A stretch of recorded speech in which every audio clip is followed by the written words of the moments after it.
Hey everyone, and welcome to a brand new video. Tonight we have 2 hours of horror stories as per usual. I hope you all enjoy them. If you do, please be sure to drop a like rating. Let's see if we can reach 1,000 likes on this one. Dropping a like only takes a quick second and it helps out the channel immensely. Subscribing if you are new is also very much appreciated, as I do post content just like this all of the time. Sit back, do whatever it is that you do to relax. Enjoy the 2 hours of uninterrupted horror stories right after the ad break after this intro. There won't be any more after that one. And as always, I hope you all have a great night.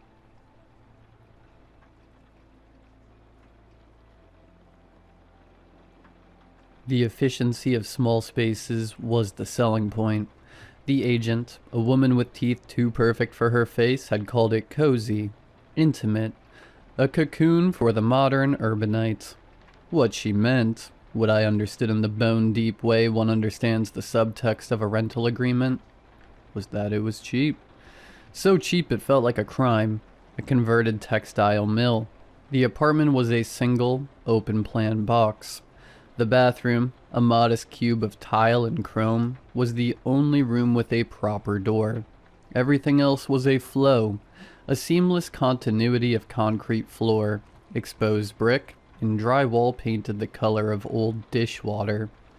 The building was steel and concrete, a monument to brutalist efficiency.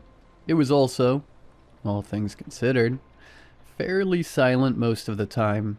No creaks, no groans, no settling sighs of an old house. The only intrusion was the distant, rhythmic thrum of the HVAC, a sound so constant it became a sort of auditory wallpaper. The first anomaly was the dresser, a simple IKEA melm. It was my only concession to traditional furniture in the otherwise minimalist space. I noticed it on a Tuesday. I'm a creature of habit. When I vacuum, I push the dresser almost exactly 2 inches from the wall to get the wand behind it, and then I return it to its place, flush against the paint. But on this Tuesday, it was 4 inches out. I blinked, pushed it back, figured I'd been distracted, but the next week it was 4 out again, and the week after, it was never more than that. A precise, maddening, consistent amount, as if something was expanding and contracting behind the drywall, pushing it out with a slow, patient pressure. The other sign was the crawl space, a square of plasterboard in the ceiling of the walk-in closet, barely big enough for a child, marked with a simple, recessed pull ring. The building inspector had called it a plumbing access, though the pipes for the unit were clearly routed along the opposite wall. It was an orphan space, an architectural afterthought. I'd pulled on it once, out of curiosity. It didn't budge. A month later, I noticed the ring was greasy, a dark, slick residue that transferred to my fingertips, smelling faintly of machinery and sour sweat. It wasn't oil, it was thicker, more organic, like the lube from a bicycle chain, but with a faint, coppery tang. One night, I went into the bathroom to take a shower and noticed pretty quickly that the small 10-inch transom window above the shower was hinged open. This wasn't too alarming, as I, on occasion, propped it open after taking a shower. Maybe I had forgotten to close it. Then came the sound. It wasn't a ghostly moan or a spectral footstep. It was the wet, muffled percussion of something being forced past its natural limit. The sound of someone cracking their knuckles, but slower, deeper, and with a fleshy, cartilaginous resistance. I'd hear it in the dead of night, a soft pop, pop, pop from the direction of the ceiling, or I'd catch it while watching a movie, a faint series of clicks from within the wall behind the television. I called my landlord, who quickly brushed it off as the pipes, but it was the sound of a body refusing its own shape, a sound that made the ligaments in my own knees ache in its sympathy. I started to sleep less. The efficiency of the space now felt less like a feature, and more like a trap. The bruises appeared on my right forearm and both shins. They weren't the mottled, chaotic marks of a clumsy bump. They were symmetrical, perfectly oval, about the size of a thumb, a deep, sickly purple that faded to a bilious yellow. My doctor, a harried woman with a distracted smile, called them pressure contusions. Like someone rested a heavy, narrow object on you for an extended period, she'd said, tapping her pen against my chart. In your sleep, perhaps. I didn't have any heavy, narrow objects. I had a bed, a duvet, and the suffocating proximity of the walls. The bruises were the shape of pressure points, the precise spots a hand or feet might rest to anchor a body while it leaned over another, sleeping body in the dark. The realization was so repulsive it felt like a physical blow. I was being handled in my sleep. I started sleeping with a knife next to me. I started leaving markers. A single strand of hair laid carefully across the seam of the crawlspace door. A dime balanced on its edge against the baseboard of the living room wall. The hair would be gone. The dime, inevitably, on the floor. The evidence was microscopic, deniable. A draft, a vibration, anything but the logical, screaming conclusion that was beginning to form in the back of my mind. My paranoia became a religion. I cleaned obsessively, not for hygiene, but for intelligence.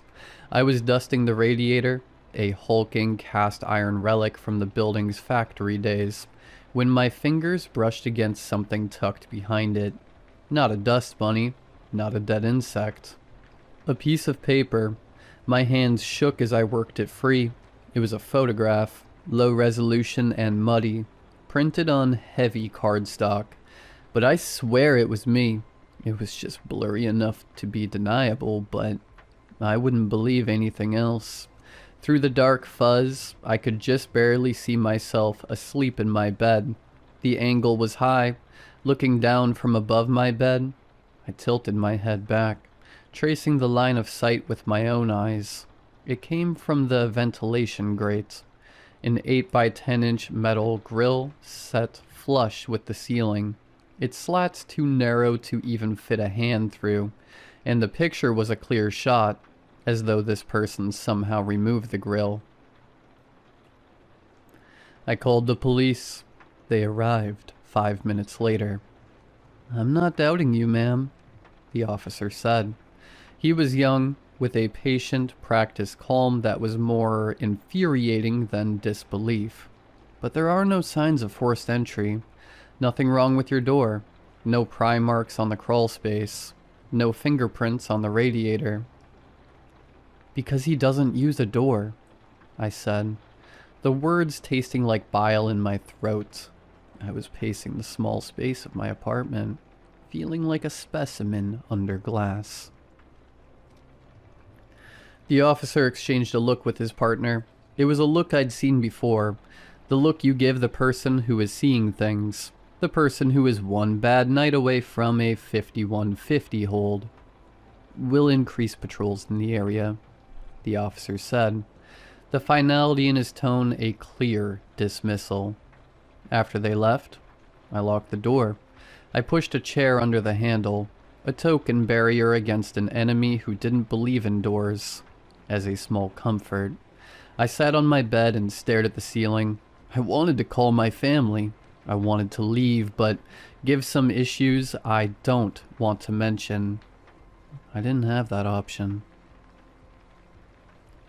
A few nights later, I was half drunk on cheap whiskey, the bottle sweating on my nightstand. I was listening. The building was so quiet tonight. The HVAC, the background noise that had become my anchor, was silent. I listened for the clicking, for the wet, muffled pops. There was nothing. The silence was worse. It was the silence of something holding its breath. I had to get out, just for a few minutes. I pulled on my shoes, the movement feeling clumsy and loud in the stillness. I turned off the lights. The building hallway was a tomb of concrete and echoing footsteps. The heavy steel door of the building groaned shut behind me, and I felt a pang of something that was almost relief. The night air was cool on my face. I just needed to walk around the block to feel open space. I was gone for 10 minutes, 15 tops. As I started walking back, I began feeling a dreadful pit form in my stomach. For what reason other than maybe supernatural premonition, I didn't know. My heart started pounding a frantic, arrhythmic beat against my ribs as I approached the door. I turned the lock. The door swung open into the dark. The apartment was just as I'd left it. Almost. The light in the kitchen was on, a single bare bulb over the sink, casting a jaundiced, sterile glow. I never left that light on. My breath hitched in my throat. I was frozen in the doorway, my hand still on the knob. The apartment was silent, but it wasn't the empty silence of before. This was a heavy, anticipating silence, the silence of a predator lying in wait. My eyes darted around the room. Everything was in its right place. The bed was unmade, just as I'd left it. The dresser was flush against the wall, but the kitchen light was on. I took a step inside, my sneakers squeaking on the concrete floor. I needed a weapon. I needed to get to the kitchen. My kitchen knife block was on the counter, right next to the sink. I crept forward, each step a deliberate, nerve-wracking calculation. I could see the knife block now, the chef's knife, its dark wooden handle a beacon of hope. I was almost there. My eyes scanned the room looking for anything out of place. And that's when I saw it. The kick plate under the kitchen cabinets, the thin strip of wood that covered the space between the bottom of the cabinets and the floor. There were scuff marks leading into the darkness. It was ajar, not by much, just a sliver, a 4-inch gap of darkness that hadn't been there when I left. I stopped dead. My blood ran cold. I couldn't breathe. My eyes were locked on that gap, that impossible, narrow gap, a space too small for anything bigger than a small animal, let alone a grown man. I held my breath. I listened. And then I saw it. A hand. It had unnaturally long, spidery fingers, each one tipped with a grime-encrusted nail. The skin was pale, almost translucent, stretched taut over delicate bones. It moved with a strange, twitchy deliberateness akin to a bastardized claymation figure. It slid out from the gap, its palm flat against the floor. Then another hand joined it. They pushed against the floor, and with a series of sickening, rhythmic thuds, something began to emerge. It wasn't a monster. It was worse. A man. He poured himself out from the darkness, a fluid, impossible shape. He was gaunt, middle-aged, in a sweat-stained undershirt and threadbare pants. His collarbones seemed to overlap, and his hips rotated at an angle that defied anatomy. He was a human origami, a mockery of the human form. I watched in stunned, horrified silence as he unfolded himself, the wet, muffled pops I'd heard for weeks now happening in real time, right before my eyes. He saw me. His eyes, sunk deep in their sockets with a glazed-over yellow shine, widened in terror. He was terrified of being caught. I screamed, a raw, guttural sound that tore from my throat. I lunged for the knife block, my fingers closing around the handle of the chef's knife. He scrambled away, a panicked, disjointed gait that was agonizing to watch. He made some sound. Not a scream, but something more carnal and animalistic. He moved with a terrifying, boneless speed. A scuttling motion that was all wrong for a man of his size. He was a spider, a cockroach, a thing that belonged in the cracks and crevices. He didn't run for the door, he ran for the bathroom. I followed, the knife held in front of me like a talisman. He was in the bathroom, a room so small I could touch all four walls at once. I saw him lunge for the window above the shower, jumping off the shower bench. I thought he'd get stuck. I prayed he'd get stuck. But he didn't. He had practiced this. With a visceral thwack that echoed in the small room, he dislocated his own shoulders. He didn't even flinch. He contorted his torso, his head lolling at an unnatural angle, and slid through the opening like a snake into a hole. He was gone. I stood there, shaking, the knife hanging limply from my hand. I looked at the window, at the small dark opening that had just swallowed a man. I could see the alleyway outside, the brick wall of the neighboring building. There was no sign of him. I sat in the corner of my apartment, the knife clutched in my hand, my back against the wall. I watched the door. I watched the windows. I watched the crawl space.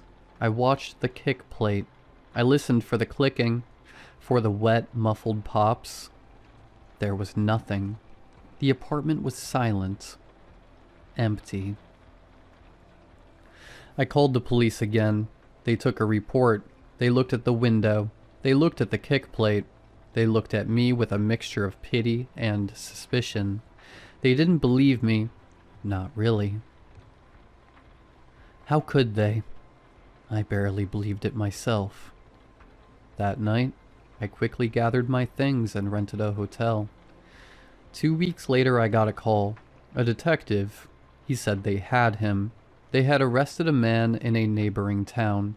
He'd been found hiding in the insulation of a local elementary school. They'd caught him because a janitor had heard a strange clicking sound coming from the ceiling.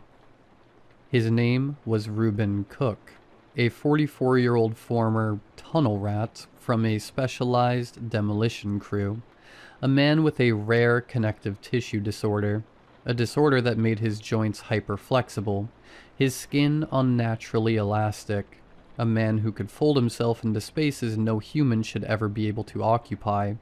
The detective, a man with a tired, world-weary voice, told me about Cook's history. He was a commensal predator, a parasite. He would live in the dead spaces of apartments for months, eating scraps, watching tenants, and God only knows what else. His file was a litany of disturbing escalations. He was previously in prison for folding himself into the trunk of a woman's car, and waiting 3 days for her to drive to a secluded location. He was also linked to a case 3 years ago where, after nestling into an apartment, he killed the tenant because they'd tried to install a shelf that would have blocked his hiding spot. I felt a strange, cold detachment as the detective spoke, a sense of relief mixed with a lingering, gnawing dread. He was caught. The nightmare was over, but then the detective said something that sent a chill down my spine. "We found Cook's kit in the walls of your building," he said. "Kit?" I asked, my voice barely a whisper. "It wasn't just a sleeping bag," the detective said. "We found some wooden boxes. The smallest box, barely 12 inches square, contained a collection of your personal items, a toothbrush, strands of your hair, and a spare key." I felt the blood drain from my face. My spare key? I'd lost it months ago. I'd torn my apartment apart looking for it. I'd even had the locks changed. A useless, hollow gesture.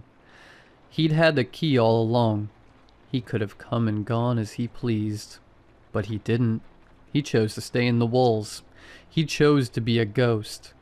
Even more, I wondered if he took my hair when I was asleep and most vulnerable. Had that been the reason for my bruises?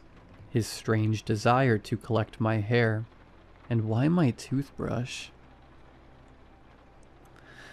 The medical exam on Cook was strange, the detective continued, his voice dropping to a low, confidential tone. He didn't just have a condition. He had surgically removed his own floating ribs and shaved down his pelvic bone. He didn't want to be a man anymore. He wanted to be a shape, and he's been in your walls since the day you signed the lease. The lease. The cheap, too good to be true lease. The one I signed in a hurry. The one I didn't read as carefully as I should have. The one that had bound me to this place, this prison, for a year. A year of being watched. A year of being a specimen in a cage I didn't even know I was in. I hung up the phone without saying goodbye. I couldn't breathe. The hotel room, with its generic art and beige carpet, felt like it was closing in on me. I'm in a new house now. Though small, it had a wide open floor plan with no crawl spaces. No attic, no basement. Just space. Empty, blessed space. I have a security system. I have a puppy. I have a therapist. I have everything a person is supposed to have to feel safe. But it's not enough. My friends haven't helped much. They began giving him names as if it were all a joke. Flat Stanley, one joked at a dinner party, eliciting a wave of laughter. Another called him the Origami Man. That one stuck with me and permeated my mind more and more each day. I know they mean well, but they can't understand. The memory is a parasite, burrowing deeper into my brain with each passing day. I can't sleep without the lights on. I can't take a shower without the bathroom door locked and 911 on speed dial. I can't be without a weapon by my side. I can't walk past a ventilation grate without feeling a phantom pressure on my skin. I feel an itch on my scalp, a ghostly sensation of a lock of hair being pulled. I can still smell the sour, coppery tang of the grease on the crawlspace pull ring.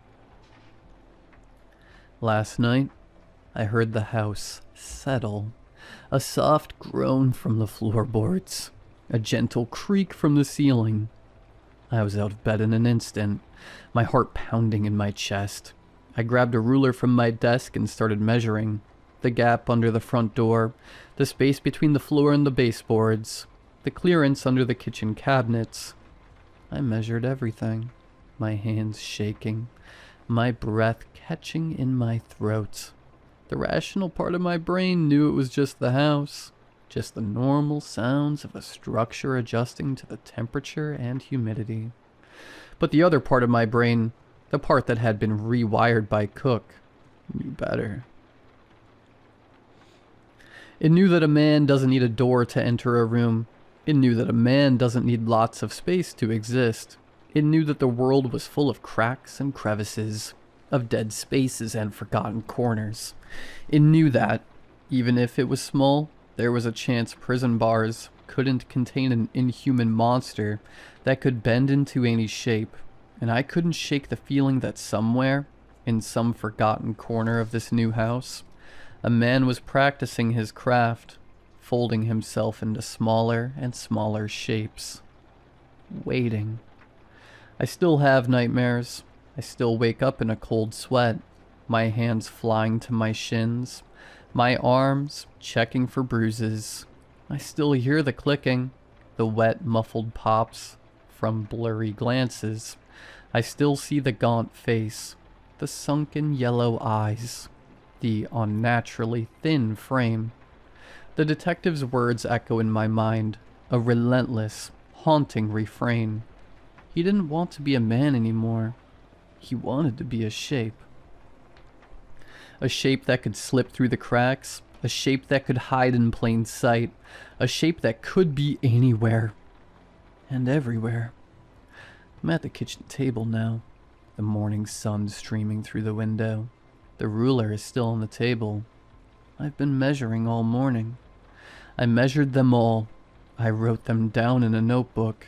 I'm measuring them again tonight, and tomorrow night, and the nights after that, because I know with a certainty that curdles in my gut that Reuben Cook had a reason to watch me and keep me alive for so long, even if I didn't know what the reason was, and I don't believe he would give up on me so easily. So every time I hear a floorboard creak, every time I feel a draft from under a door, I find myself wondering the same thing. Wondering, with a cold, sickening dread, just how much space a man truly needs to fit.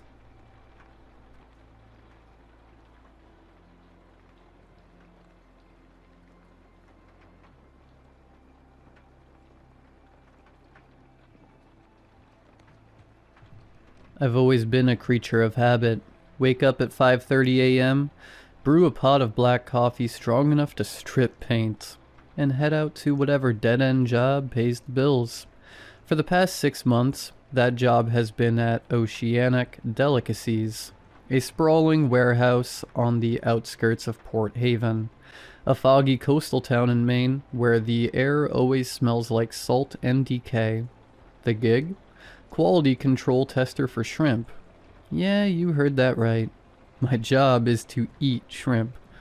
Or at least, what I thought was shrimp. It started innocently enough. I saw the ad on a job board online. No experience necessary. Competitive pay. Must have a strong stomach and no seafood allergies. I figured why not? I've been laid off from my last position at a cannery.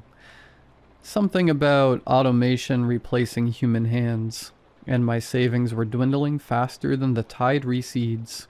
The interview was a joke. A quick chat with a bored HR rep named Marlene, who handed me a form and a pen. "Sign here and you're in," she said. Her eyes glazed like she'd repeated the line 1,000 times. The warehouse was massive, a labyrinth of conveyor belts, humming freezers, and the constant clatter of machinery. My station was in a sterile white room at the back, isolated from the main floor. It was called the tasting lab, but it felt more like a clinical exam room. Fluorescent lights buzzing overhead, a metal table with a stool, and a one-way mirror on the wall that I swore someone was always watching from behind. Every day, I'd clock in, don a hairnet and gloves, and wait for the samples. The process was simple. A slot in the wall would open, and a tray would slide out with 10 to 15 shrimp, peeled and deveined, sometimes raw, sometimes cooked in various seasonings. I'd eat them one by one, noting texture, flavor, freshness on a digital tablet. Too salty? Mark it. Rubbery? Flag it. Off-putting aftertaste? Report it. Then the tray would retract and another would appear. 8 hours a day, 5 days a week. It was monotonous, but the pay was $25 an hour, plus benefits. In Port Haven, that was a king's ransom. At first I loved it. Shrimp had always been a guilty pleasure. Cocktail shrimp at parties, shrimp scampi on date nights back when I had those. The samples were premium, plump, juicy, with that briny snap you only get from fresh catch.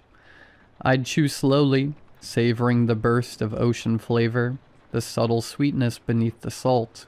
My notes were glowing, excellent firmness, perfect balance of umami, no fishy undertone. I even started dreaming about shrimp, endless platters floating in a sea of cocktail sauce. But around week 3, things got weird. It started with the textures. One batch felt off, like the meat was too fibrous, almost stringy, as if threads of something tougher were woven in. I noted it, slightly chewy, possible overprocessing. The next day, another tray came with shrimp that wiggled faintly when I picked them up. I blinked thinking it was a trick of the light, but no. Tiny spasms, like they weren't quite dead. Residual nerve activity, ? Question mark. I typed, my fingers hesitating. In the cannery days, I'd seen fish twitch post-mortem, but shrimp? They were supposed to be inert. I mentioned it to Marlene during my weekly check-in. She laughed it off, her voice tinny over the intercom. Oh, that's just the new sourcing. We're testing deep-sea varieties. Fresher than fresh. Keeps the flavor locked in. I nodded, but a seed of doubt planted itself. Deep-sea shrimp. I'd never heard of such a thing being commercially viable. Port Haven's waters were shallow, battered by storms, not the abyssal depths. As weeks turned to months, the anomalies piled up. Some shrimp had an iridescent sheen, like oil on water, shifting colors under the lights, blue to green to purple. Others tasted metallic, a coppery tang that lingered on my tongue for hours. I started getting headaches after shifts, pounding migraines that blurred my vision. At home, I'd collapse on my couch, staring at the ceiling, feeling like something was crawling under my skin. One night, after a particularly odd batch, shrimp that popped like caviar when bitten, releasing a viscous fluid, I dreamed vividly. I was underwater, in a vast, dark ocean trench. Bioluminescent shapes darted around me. Not fish, but elongated things with too many segments. Glowing eyes clustered in rows. They pulsed with light, beckoning. I reached out and one latched onto my hand, its mouthparts unfolding like petals. I woke up gasping, my palm itching where nothing was there. The next shift, the trays came faster, no breaks between them. I'd barely finished logging one batch before another slid out. The shrimp were larger now, almost prawn-sized, with veins that pulsed faintly under the translucent flesh. I bit into one, and it squirted, warm, not cold like it should be. The flavor was richer, almost creamy with an undercurrent of something earthy, like soil after rain mixed with blood. I flagged it. Unusual temperature. Sample warm upon arrival. Flavor profile altered. No response from the intercom. Usually, Marlene or someone would chime in with excuses. Silence. My body had started to change. I noticed it in the mirror one morning. My skin looked paler, veins more prominent, especially around my neck and wrists. Bluish lines threading under the surface. I itched constantly, scratching until I bled. The headaches evolved into something worse. Whispers, faint at first, like static in my ears, words I couldn't make out, bubbling up from somewhere deep. At work, the one-way mirror seemed to fog sometimes, as if breath was on the other side. I'd catch glimpses of movement in the reflection, shadows shifting when I wasn't looking directly. The shrimp, God, the shrimp, started looking different, not just in texture or taste, but shape. Some had extra ridges along the tail, tiny protrusions like nascent limbs. Others had what looked like eye spots, dark dots that followed me as I lifted them to my mouth. I tried to quit once, went to Marlene's office after a shift, my tablet clutched in shaking hands. "This isn't right," I said. "The samples, they're not normal shrimp." She smiled, that same glazed expression. "Nonsense, you're our best tester. Top scores every week. Here's a bonus." She slid an envelope across the desk. $500 cash. I took it. Bills don't pay themselves. That night, the itching intensified. In the shower, I scratched my forearm raw, and something moved beneath the skin. A ripple, like a worm burrowing. I stared, water cascading over me, convinced it was a hallucination. But no, It happened again. A small bulge traveling up my arm, then vanishing. The dreams grew more frequent. Always the trench, the glowing creatures. But now they spoke. Not with voices, but impressions. Hunger. Ancient patience. A promise of belonging. I'd wake with salt crust on my lips, even though I lived miles from the shore. The trays never stopped. I'd eat hundreds a day, my stomach distending painfully, but I never felt full. The shrimp were alive now, unmistakably. They'd curl when touched, actual antenna twitching. Some tried to escape the tray, scuttling toward the edge. I'd pin them with a fork, force them down. The taste was exquisite agony, sweet decay, electric vitality surging through me. My notes became erratic. Sample exhibits motility. Recommend halt. Flavor induces euphoria. Potential contaminant. Eyes present. Multiple. Still, silence from the intercom. I started sneaking samples home, wrapped in napkins, hidden in my lunch bag, under my kitchen light, magnified with a cheap lupe I'd bought online. The truth stared back. They weren't shrimp. Segmented bodies, jointed legs folded tight, mandibles tucked beneath. Larval forms, perhaps, of something much larger. Deep sea horrors, harvested from trenches no sub should reach. I searched online late at night, forums about cryptic marine life, leaked documents from oceanographic expeditions, whispers of benthic anomalies, caught in trawls of the continental shelf, things that mimicked commercial species to infiltrate supply chains, parasites that rewrote hosts from within. The itching spread everywhere, my back, my scalp, between my toes. In the mirror, my eyes had changed, pupils slightly elongated, irises flecked with that same iridescence.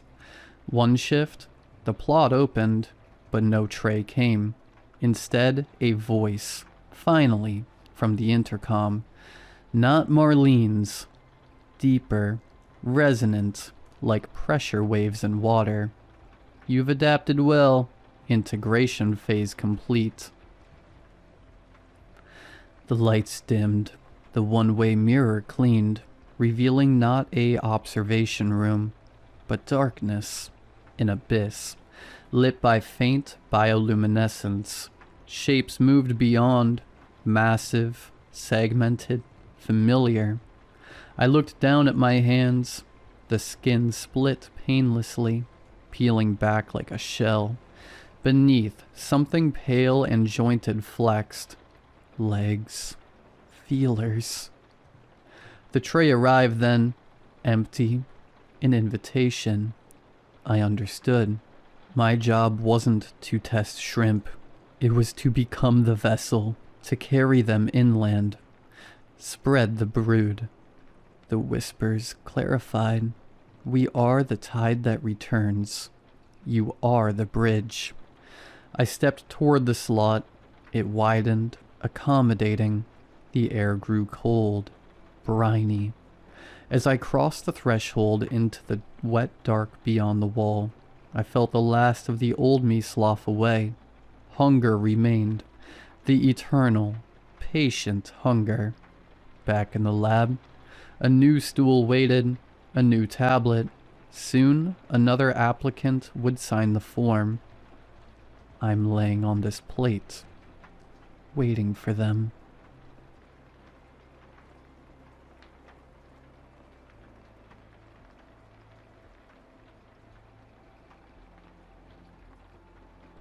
This all began 3 weeks ago, after my almost year-long relationship with my ex ended. Things were amazing with Lily at first. She was hot, way out of my league, but what really made me fall for her was how well we meshed together, how seamlessly we understood each other. She met my every need, big or small. I'd have only just put my fork down to reach for the tomato sauce, and she'd already be passing it to me. I'd sink onto the couch, in the mood for a good horror movie, and before I could suggest the idea, she'd smile and say, "This feels like a horror movie night." I'd wake up from some pretty heated dreams, and she'd already be swinging her leg over me, ready to start the morning exactly how I imagined it. So after 5 months, I made the very smart, not at all too soon decision of asking her to move in with me. It was amazing, at first. She was the first girl I'd ever met who didn't care if I played video games for hours, because she'd just sit beside me the whole time watching me play. She didn't care what I did, as long as I was within reach. Always within reach. Her nails would trail circles on the back of my neck, glide along my arms, or she'd just rest her foot on top of mine. She constantly wanted me in touching distance. I loved it at first. I knew we were probably getting a bit too attached to each other. I stopped seeing my friends as much. I called my family less. Then one day after work, the guys invited me to the pub. It made me realize it had been way too long since I hung out with them. I didn't see the problem and texted Lily to let her know I'd be home late. Just a few pints. There was a skimpy at the bar, so I didn't stay long. I didn't even look at her. I averted my eyes out of respect for Lily. I was a good guy, a good boyfriend. When I got home, Lily was livid. "You went to a skimpy's bar?" There wasn't a bar in our rural mining town without skimpies, and I barely even stayed an hour, but I didn't argue. I felt guilty at the hurt in her eyes as she sobbed into my chest. I didn't realize she'd feel so hurt by it, but of course she would. I never should have gone. So I stopped going out to the pub with the guys. I thought it was the skimpies that were the problem. So, when the guys invited me out to play golf, I thought it'd be no big deal. It was completely innocent. Wrong. She was livid at me again. "You don't even like golf," she cried out. "I just wanted to see my mates," I said carefully. "So you'd rather spend time with them than me?" "Babe." I was shocked seeing this insecure side of her I'd never seen before, and definitely a little put off. Was she being serious? "I am allowed to see my mates, right?" I said it slowly, hoping it'd make her understand how ridiculous she was being. And it did. She sighed, her anger dissipating, replaced by the sort of sadness that reminded me of a kicked puppy. It made my stomach clench in guilt. "I'm sorry. I just missed you," she said. After that, she stopped being livid whenever I went out without her. Instead, she punished me quietly. If I came home from playing pool at a mate's house, she'd barely look at me, barely speak. I'd feel sick with guilt even though I knew I'd done nothing wrong. The breaking point was lunch with my mom. I got home, and she gave me the exact same attitude she always did, acting all cold and distant and miserable, which in turn made me miserable. I'd had enough. I was sick of it. "Are you serious, Lily? You're seriously going to make me feel bad about seeing my own mother, the woman who gave birth to me?" "I'm sorry," she said, tears in her eyes. "I just get jealous." "Of my mom? That's insane." She stepped closer. "Well, maybe. Maybe I just want you all to myself. Is that really so bad?" She murmured softly. For a moment, I was in a trance, forgetting why I was mad in the first place as she stared up at me from under her lashes. Her soft lips pressed into a little pout. I knew if she touched me, I'd cave, so I stepped back. "I don't think I can do this anymore," I said quietly, refusing to meet her eyes. If I did, I wouldn't be able to say it. "I think we need a break." "A break?" she scoffed. "Or a break up?" I didn't answer. "Let me make the decision for you," she said. "Good luck finding anyone else who understands you like I do." She packed her things and left. I stayed silent even though one word from me would have stopped her. even though I wanted to stop her. This was for the best, for me and for her. She was too attached.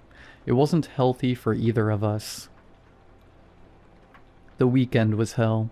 I'd sit in front of my console, staring at the loading screen, remembering her fingers in my hair, her constant touch, her steady, comforting presence. And then the house would feel unbearably empty. When I went back to work, everyone could tell I was in a foul mood. At the time, I didn't notice anything strange about that day. Looking back now, I don't know how I missed it. "Everything all right, mate? You and your missus have a fight?" Greg, my older manager, asked. He was a good bloke. Always had been. "I messed it all up," I mumbled without thinking.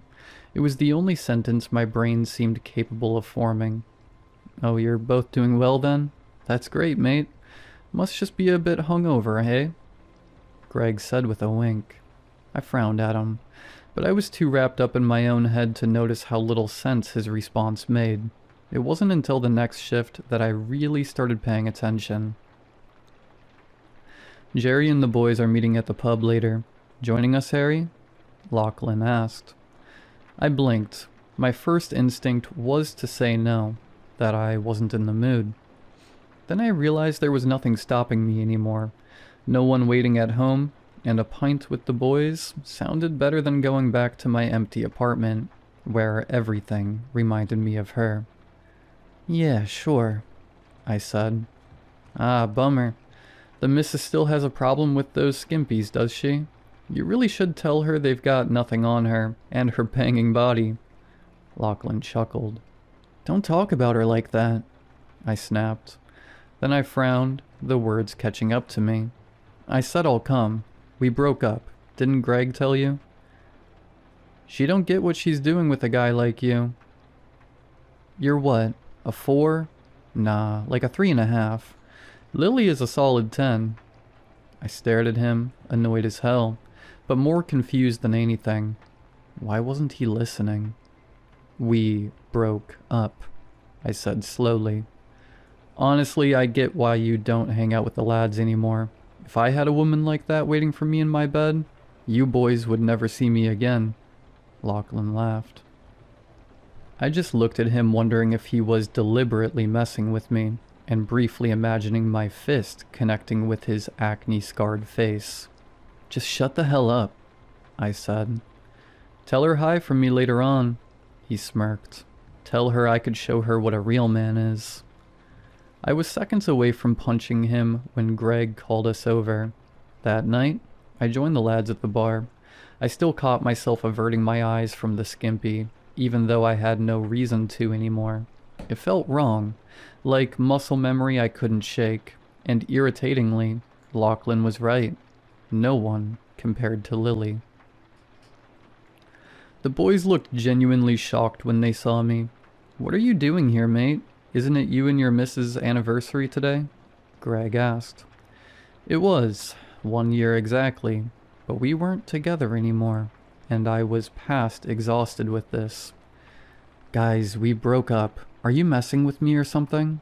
It isn't funny. It's kinda messed up, actually." "You just left her at the house? That's low, bro. Who would leave a girl like that at home?" "We broke up." It was pointless. They were purposely ignoring me, and I couldn't understand why.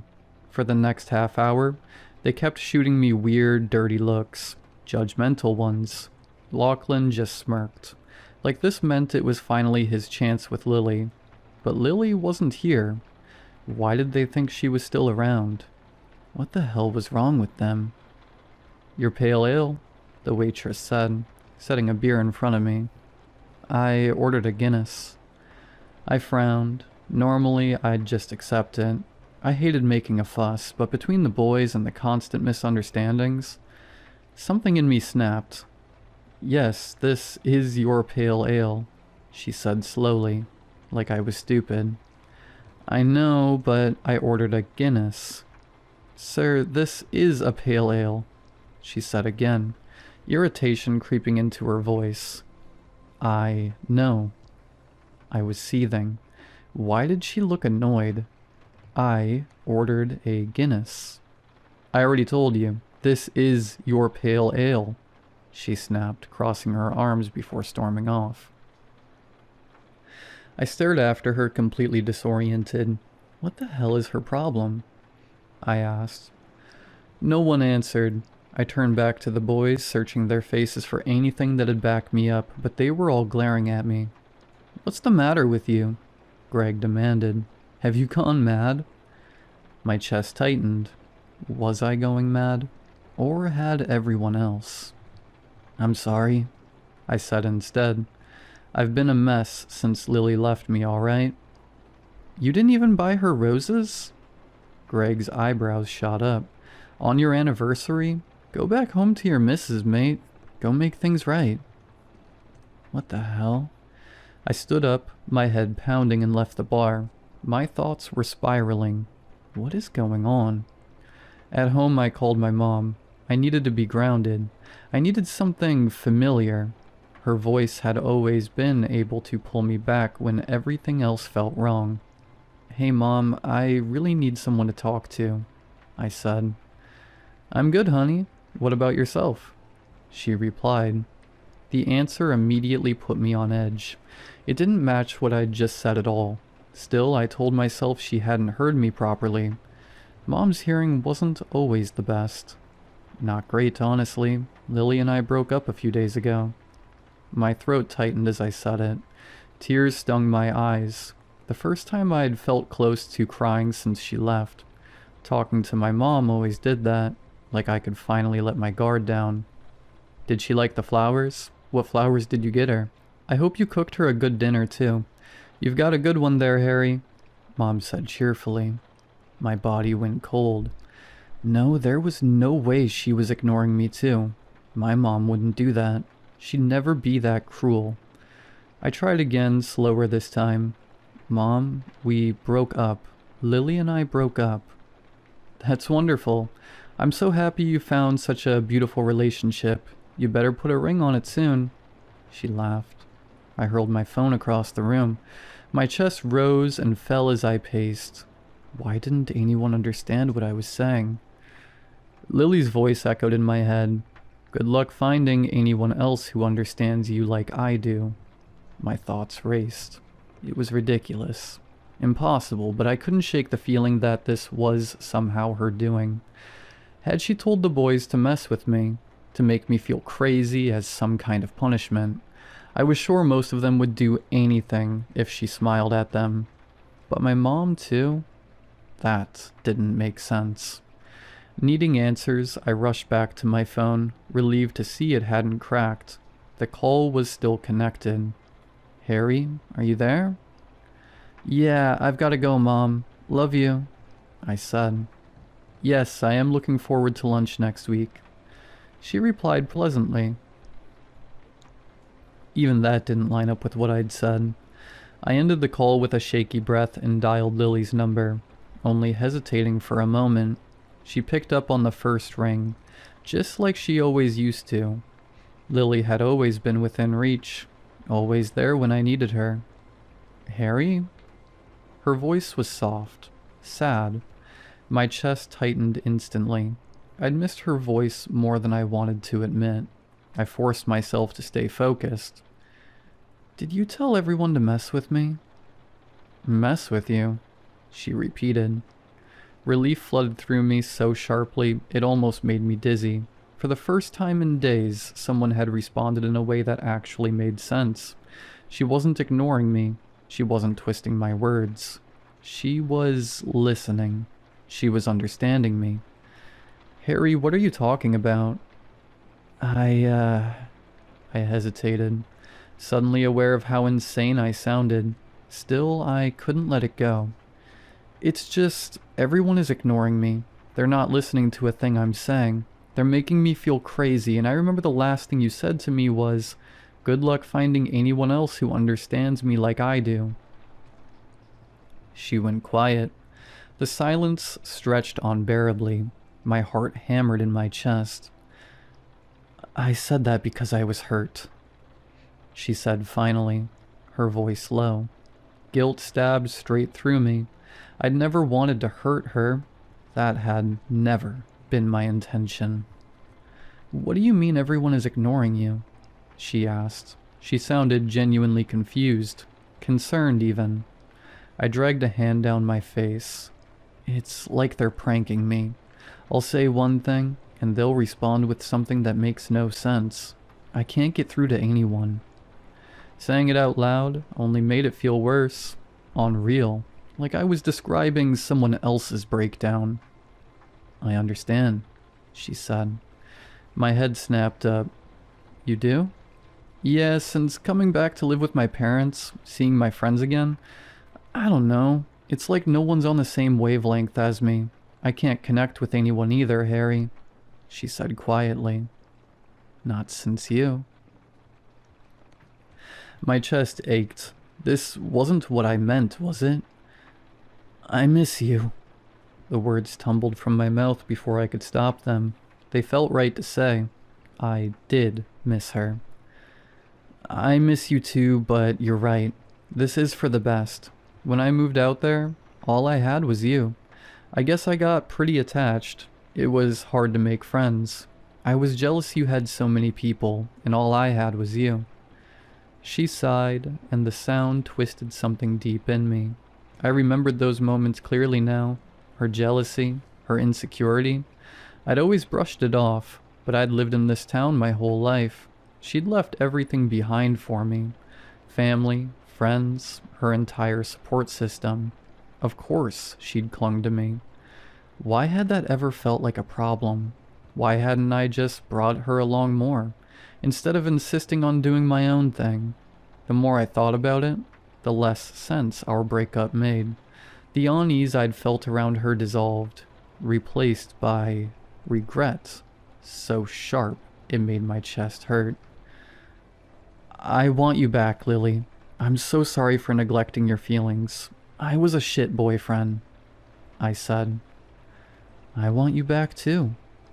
Hope surged through me, but I think we need a little more space.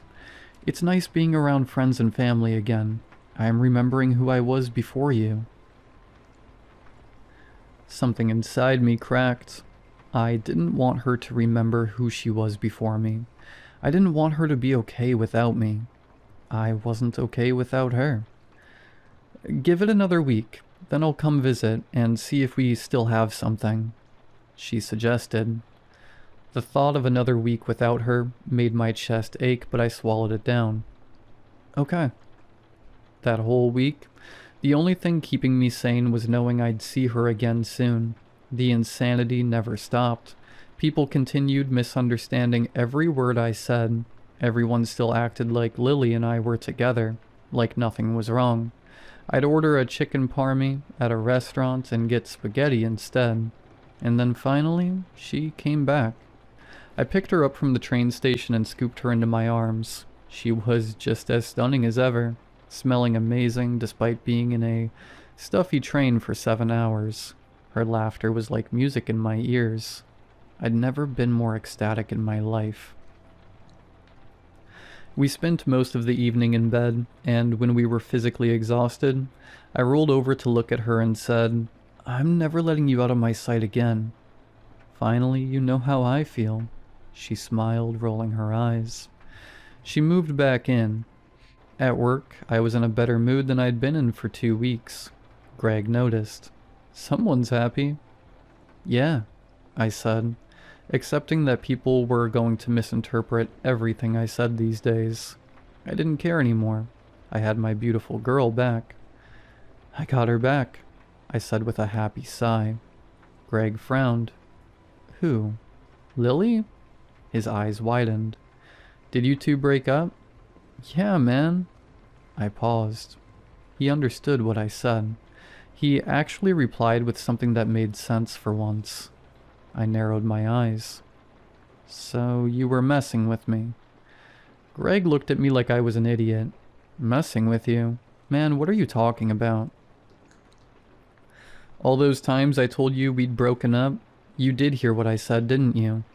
I accused. "Mate, He paused, furrowing his brows like he was confused now. "Huh. That's weird. What? I scoffed. You did tell us, he said in a sudden, shocked realization. You said it to Jerry 5 times in a row. We broke up. That was when I had decided to just mess with them back a few days ago. I'd stared at Jerry with a flat look and repeated it robotically, and he just chuckled and said, Yeah, I guess the weather is nice today, man. Weird. I swore you were going on about some other thing, Greg said. Wait, you said to me you pooped your pants. I almost laughed. That was also when I was messing with them.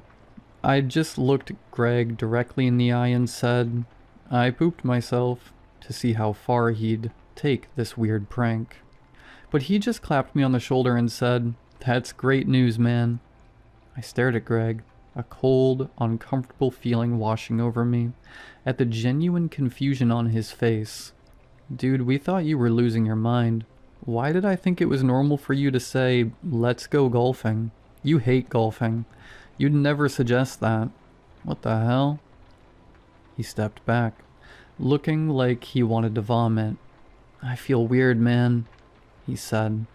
Are you okay? I asked, genuinely concerned. Yeah.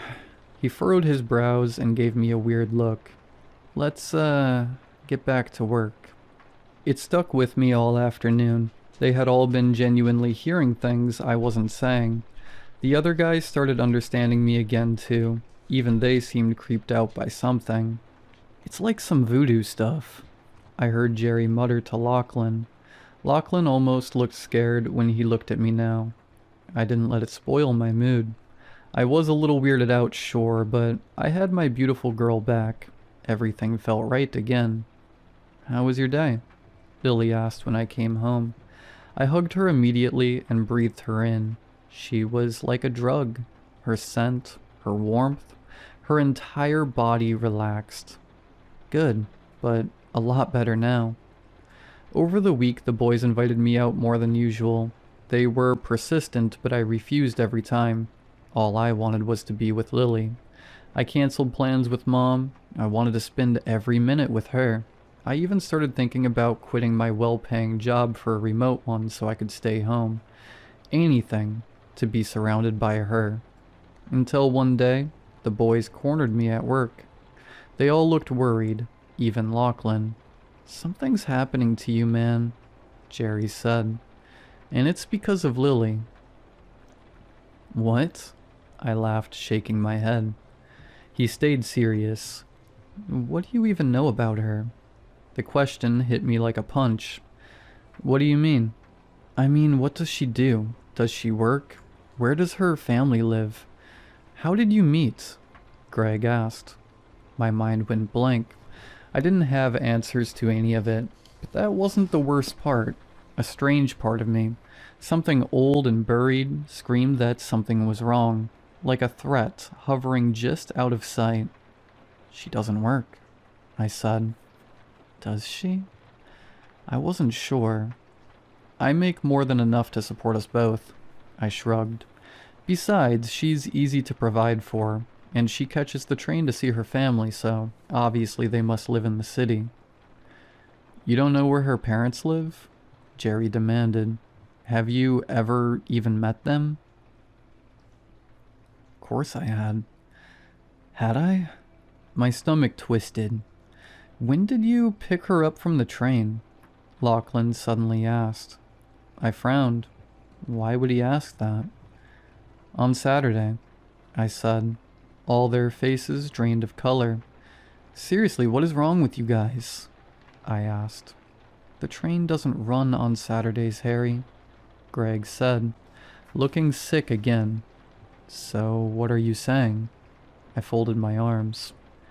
She's been lying to you, and she's doing something really weird to you, and us. We didn't understand what you were saying for a full week, Harry. Do you know how freaky that is? And now, when we think back on that week, it's like there was an evil presence with us. Something controlling us. Something wrong with that chick. Don't talk about her like that, I spat. How did you meet her, Harry? Greg repeated. I don't know. I snapped.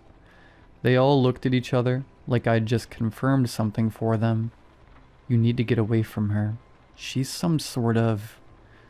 Jerry trailed off, like he knew the word he was about to say sounded ridiculous even to him. Screw this. I'm leaving early. I turned away from them. We've never even met her, Harry. I could have sworn we had, but we haven't. Has your mom even met her? I kept walking because I didn't want to admit the truth. I don't know. I was desperate to be back with her. At home, she opened her arms and I melted into them. The guys were saying some weird stuff today. I mumbled into her hair. Just ignore them, baby.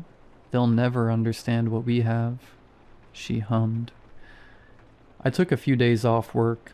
The boys blew up my phone, but I told them to leave me alone. One night, I was looking for my hoodie. My favorite hoodie. It was cold and I needed it. I wondered where it could be when I noticed, for the first time, the room. It was just a normal room at the end of the hallway, but I'd never seen it before in my life. I blinked. How could I not know there was a whole room in my own apartment? I went inside. It was small, a basic spare room, with a bed, a desk, a wardrobe. But in the middle of the floor, a triangle of candles was laid out, and in the center of it sat my hoodie. My favorite book, the one I'd been missing for months, and my toothbrush, also missing for weeks. I stared at them in shock, stepping closer. Don't touch anything. Come back to bed, baby, her voice said behind me. I turned, and even though unease crept in, I couldn't help but smile at her cute, sleepy face. What is all this? I asked slowly in some sort of haze. She shrugged. My eyes flicked back to the bed, and a strange thought hit me, almost funny. Lily, when you left, I began. Did you ever actually leave? She chuckled.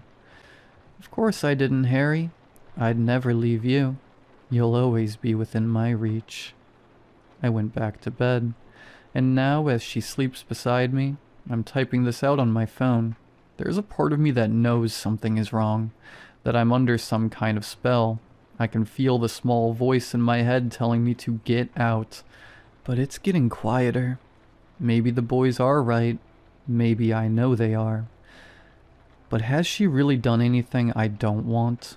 She wants me forever. I want her forever. I suppose the only reason I'm writing this at all is because I'm afraid I'll forget I ever felt differently. Because I feel really forgetful these days. And maybe I just want to see what other people think. If a beautiful girl wants me all to herself, every day for the rest of my life, is that really so bad? It's what I want, isn't it?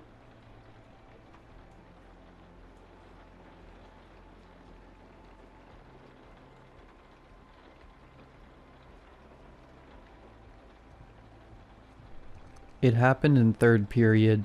Xavier, one of the quieter kids in my class, came up to me with a clenched fist and a hand over his mouth. Mr. Thanley? He sputtered out a muffled cry into his palm and held his closed fist up to me. What's up?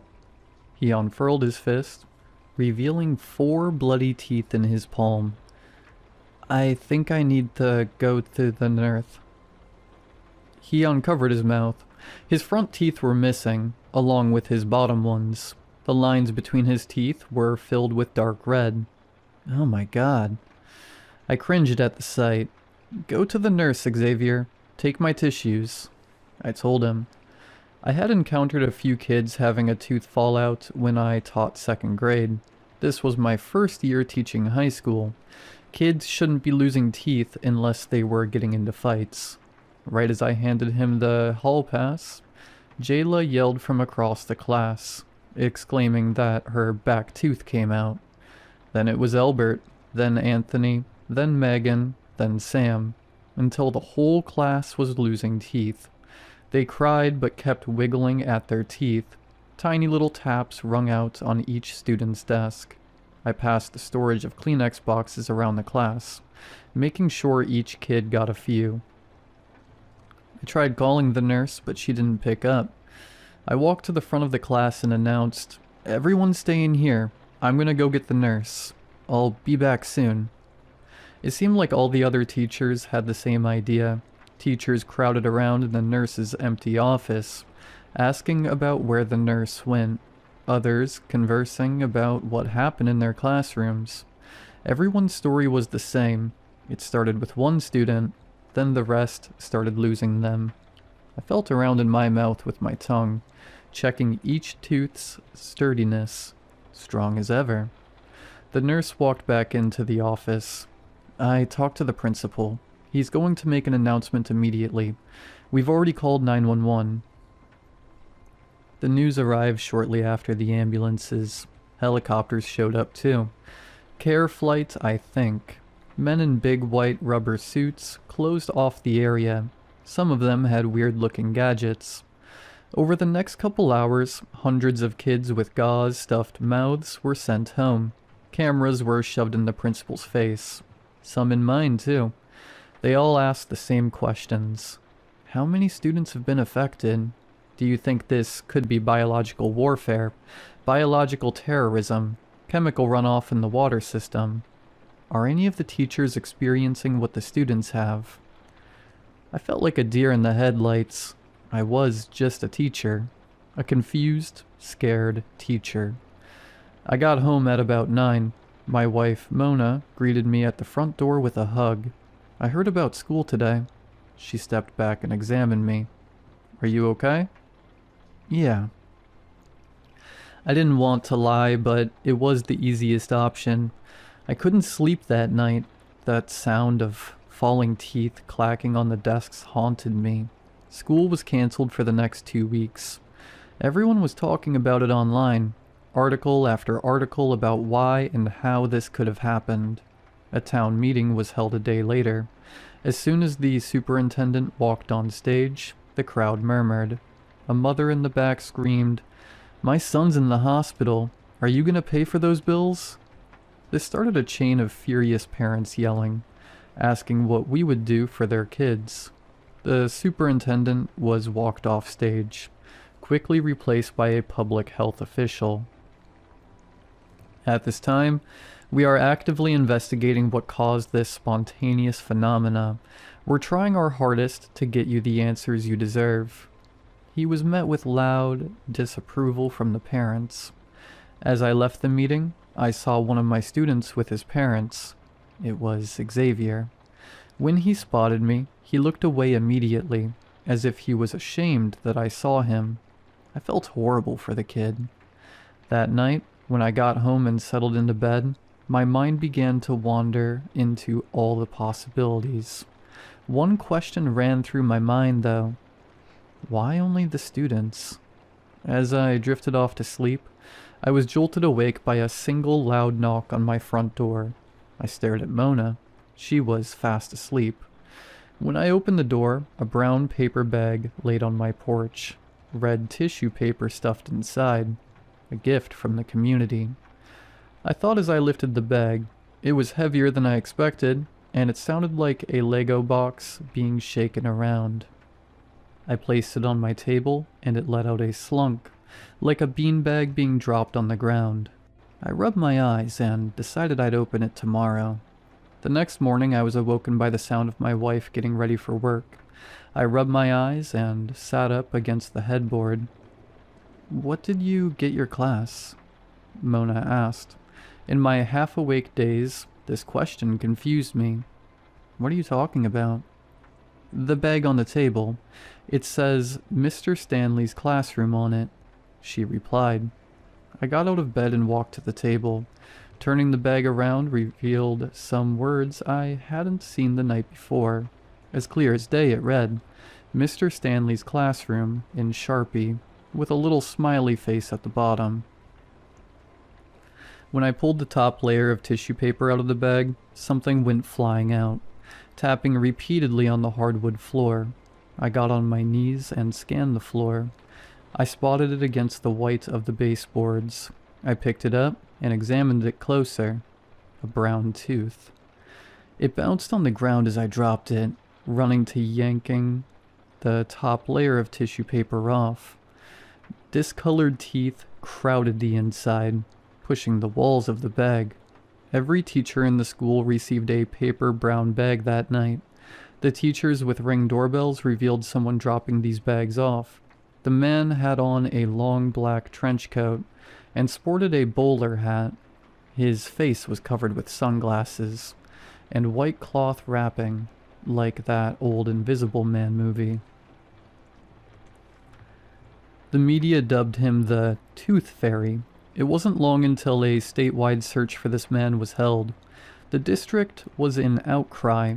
No abnormalities were found in the children's bodies, but the news still spun the story that this Tooth Fairy might have drugged the kids, or somehow used radiation to make them lose their teeth. How he got the teeth from the classrooms? No one knows. None of the cameras in the school caught him in the holes. My mom texted me and sent me the link of me on the news. Look at you, Hollywood star. Crazy stuff. Stay safe. Love you. From Mom. I don't think she really understood the magnitude of what happened, but at least she thinks I'm famous. I clicked on the video, and as soon as I did, there he was. Black trench coat, sunglasses, white face wrapping. As I spoke, stuttering on live news like the idiot I am, he was in the back, helping a young girl replace gauze in her mouth. I showed this to the authorities. There were no records he was at the school. No EMS personnel saw him. No news outlets interviewed him. The only trace of him was through video. The police interviewed the girl that the Tooth Fairy was helping. Her name was Sarah. Sarah told the police that he just walked up to her and started helping her with the gauze. He didn't speak to her, but whispered quietly under his breath as he replaced her gauze. She said it was strange because he kept the used gauze and stuffed it into his pocket. Then he walked off and started helping another kid. The police interviewed every kid at the school. They were all helped by this man. A few weeks later, and the search for the Tooth Fairy died down. Kids started to get full mouth implants. Things started to get better. The town held a night of recognition for the students. Every kid showed up. I saw some sporting a whole new set of pearly whites. They let a few kids speak about the events of that day, and how they got over their pain and overcame the horror. To my surprise, one of them was Xavier. When it was his turn to speak, he held the mic to his mouth and covered the bottom of his face with the other. Before he could speak, someone in the audience stood up. I was in the very back, so I could see exactly who it was, but I recognized the silhouette from anywhere. He walked down the center aisle until he reached the apron of the stage. He stared up at Xavier and lifted his open hand up towards him, gesturing to give him the microphone. Xavier obliged, and the man held it up to his covered face. He whispered something. His hushed voice filled the auditorium. I couldn't tell what he said, but the look on Xavier's face told me what intent those words held. Xavier fell to his knees, grabbing at his face. He crawled to the edge of the stage, and what seemed like black tar oozed from his mouth onto the floor. He let out a blood-curdling scream. Some people in the front row ran up to help him, and so did I. As I ran down the aisle to aid Xavier, I noticed the rest of the kids in the auditorium were struggling as well. Every kid was grabbing at their mouths and crying. It wasn't until I got to Xavier that I realized why. His teeth were growing back. Horrible, jagged thorns ruptured out from his gums. I looked around. All of the kids' mouths were now filled with a pink, inflamed mess and crooked, white razors. I just stood there in shock and ran out of the auditorium. I heard more screams come from behind the closed doors. These weren't pain. It was confusion, desperation, parents yelling out for their kids. I didn't see what happened in there, but I quickly found out. They closed down the school after that night. No one knew where they went. We looked for months. Hell, the whole country looked. We didn't know how to grieve on such a scale. 290 kids ran out of the auditorium missing. The Tooth Fairy's pictures and videos were spread everywhere. I saw him online every day for weeks. People in town made up stories about possession, a mass pagan ritual planned by the students. Some said the devil got them. The missing children's posters were rapidly covered with the faces missing pets. I stayed put. My wife had such a great job in town, and I couldn't take that away from her. I think it was good that we stayed, if it meant it would get us even an inch closer to finding those kids. I'd spend every waking minute looking. When the search parties waned, I persisted. I'd go in the morning with a bag of food and my flashlight, hoping we could find even one of them. The town forced itself to move on. The high school had to open back up for the incoming freshmen at the middle school. I started seeing parents in public again. They'd shoot me a wave and a smile, and I'd reply back with the same. The town was healing. It was. I say that because last night, my molars fell out, then my canines, then my front teeth. I called 911, but no one answered. Every line was busy. It seemed like all the other teachers had the same idea.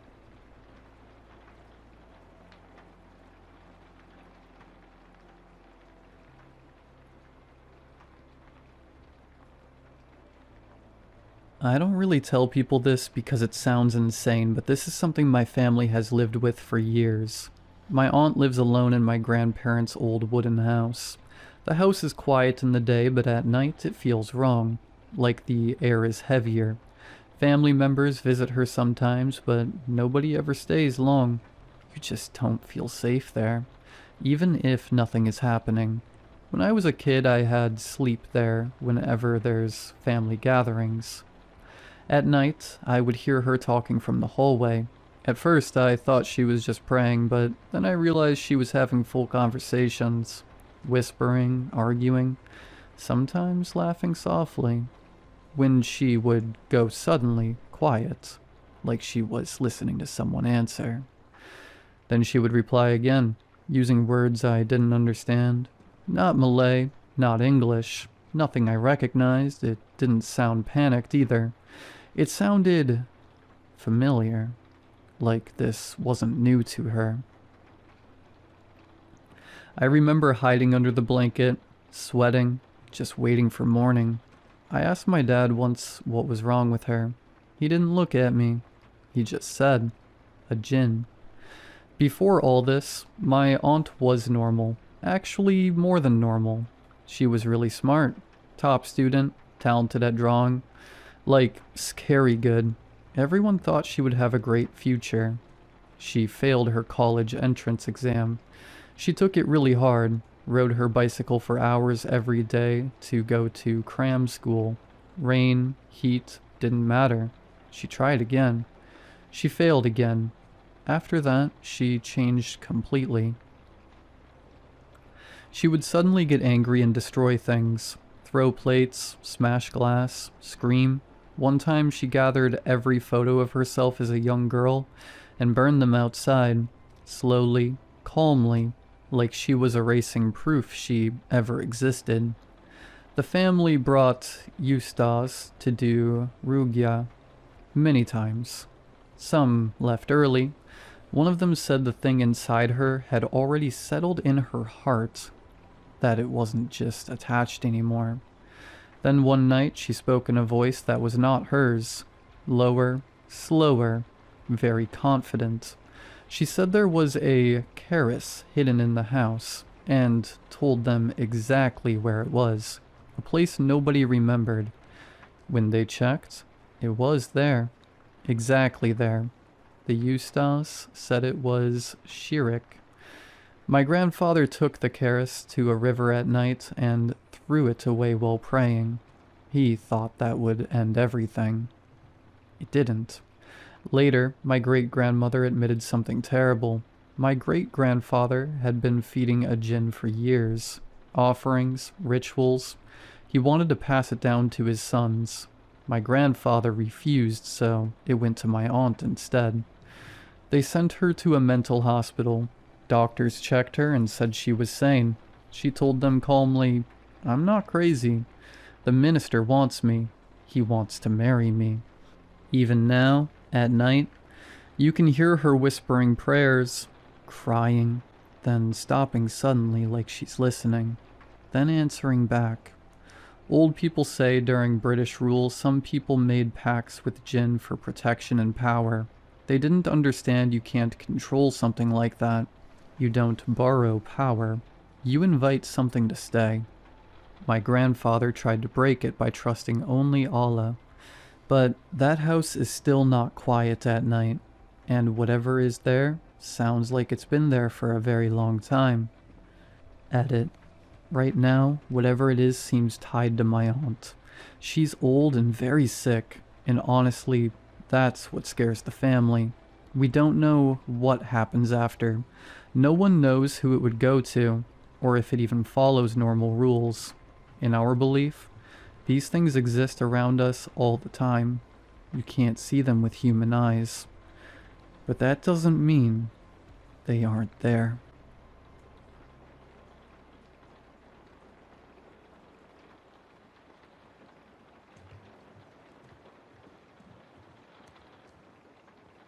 Senior year of college. My previous roommate graduated and moved back home to save money. I kept dwelling on the idea of a new roommate taking his place. Someone I don't know, sharing my space. The next afternoon, 3 sharp knocks echoed through the apartment. I swung the door open and was met by a young man with dark, greasy hair hanging over his eyes, clutching a single cardboard box to his chest. Hello? Can I help you?" I asked. In a raspy voice, he replied, "I'm your new roommate. Apartment 367, right?" I nodded. "Yeah, man. Come in. I'm Ben. Nice to meet you." He reached out his hand. It trembled as he spoke. "Name's Jackson." I held the door open and ushered him inside. As he passed me, the sharp aroma of bleach flooded my nostrils. I nearly gagged. I showed him around the apartment. "Not much here, but feel free to use my dishes if you need to." He didn't respond, just nodded silently, his eyes scanning the room, like he was cataloging everything. I attempted to make conversation, but Jackson was like a brick wall. Out of sheer awkwardness, I decided to leave early for work. I said goodbye and told him I'd be home later that night. Jackson raised his hand in a stiff wave and let out the creepiest smile. When he smiled, it didn't reach his eyes, almost like the rest of his face had to catch up. I gathered my things and chalked it up to him being socially awkward. Later that evening, when I arrived home, all the lights were off in the apartment. I assumed Jackson wasn't home. I switched the lights on and swung the fridge door open. Inside were 10 packages of red meat, neatly stacked and tightly wrapped. As I stood there staring, I heard a faint croaking sound coming from Jackson's bedroom. I moved closer to his door. The croaking shifted into scratching. Then suddenly, the noises intensified. My nerves shot through me. I banged on his door. "Hey man, everything all right?" Everything went silent. 10 seconds passed. Then, in a gargled tone, Jackson hissed, Yes. Just getting dressed." "Okay," I said quickly.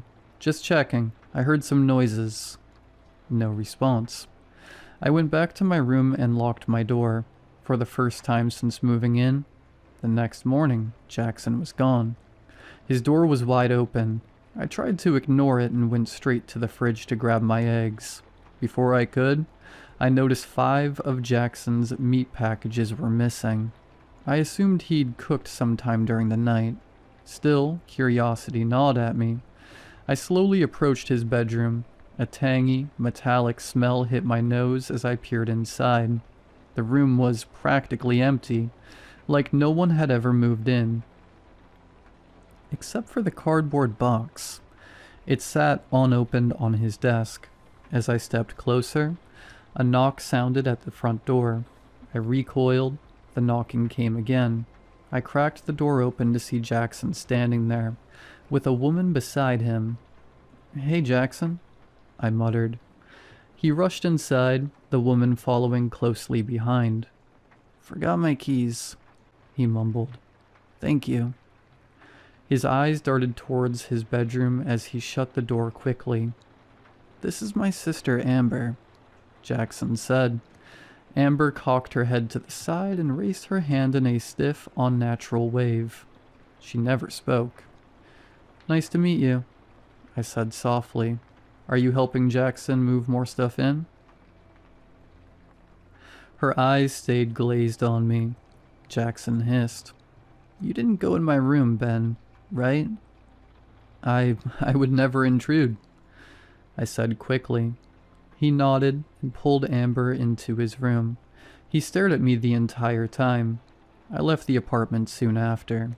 That night at work, I told my coworkers everything.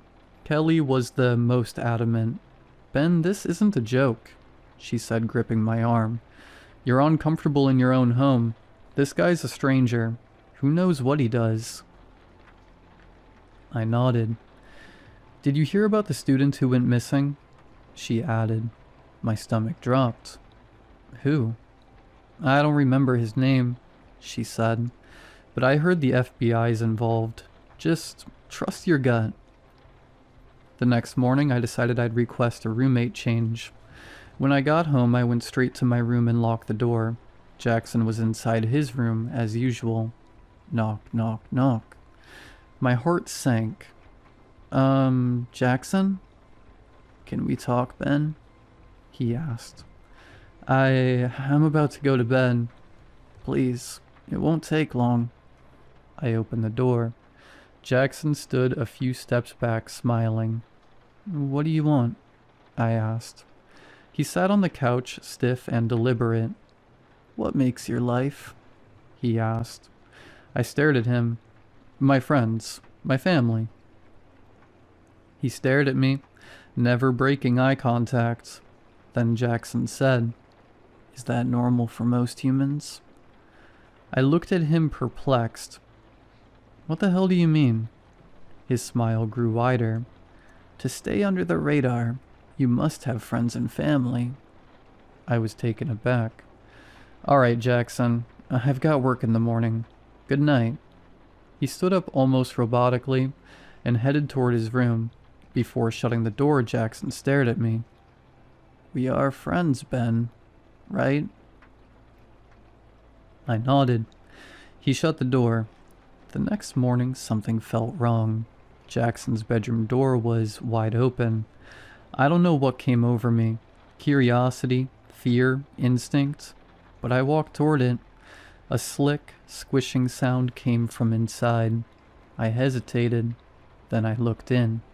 Something was standing there, hunched over, trying to pull Jackson's skin over itself like clothing. The box sat beneath its feet. It twisted its head toward me in an impossible motion. I screamed and ran. At the front office, I told the woman my roommate wasn't normal. She forced a polite smile. "What's your apartment number?" 367. She frowned at her computer. "Sir, you were never assigned a new roommate." The police came, then the FBI. They told me Jackson was reported missing days before I met him. Then they asked about a woman named Amber. I barely sleep anymore. I'm still stuck in the apartment. I can't break the lease. Last night I saw it on the news. They found Jackson's body. His skin was missing.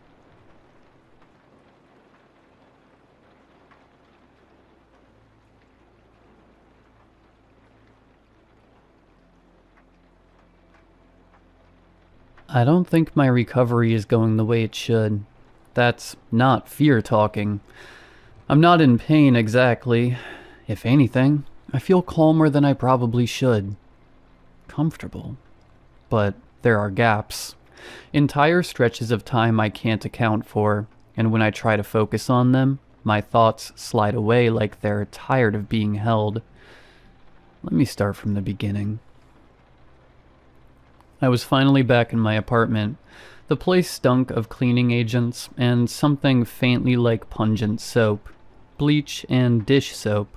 Sharp enough to sting the back of your throat, but was thankfully free of pests.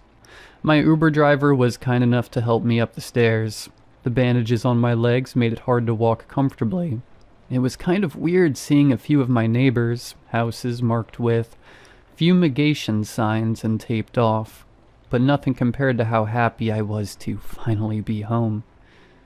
The couch was a sight out of a romance movie compared to the stiff hospital cot I'd been sleeping on for the better part of 4 days. I resisted the urge to flop into it, still a bit uneasy about what had led me to need all these bandages in the first place. Nothing under the cushions, thank God. I eased myself down into my usual spot, hissing slightly as one of the wounds on my leg stretched in an uncomfortable way. Still a massive improvement.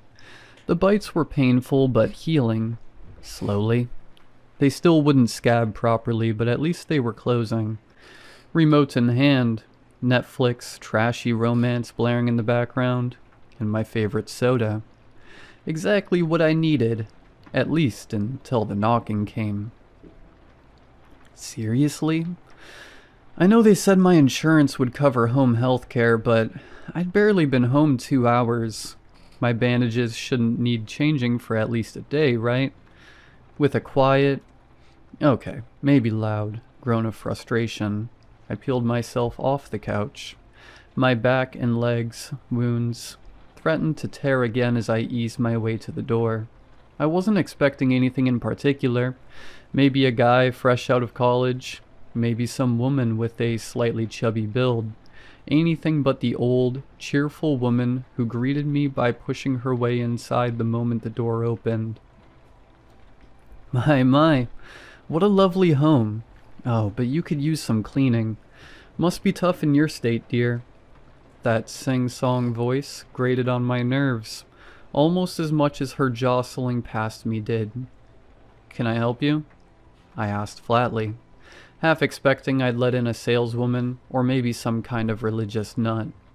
Why, dear, I'm here to help with all of this.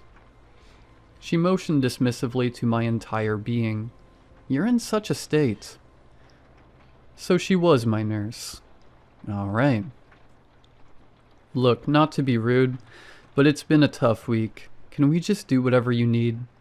My mother wouldn't really approve of me being such a poor host, but it's not like she'd ever find out. The woman stood there for a solid beat, simply staring at me with that same cheerful smile you'd see printed on a metal tin of pancake batter. Take a seat, dear. Calm, still sweet. Now, sitting I could get behind. At least I wouldn't have to worry about stepping wrong and hurting myself. She placed a hand on my back as I leaned forward, gently pushing me into position.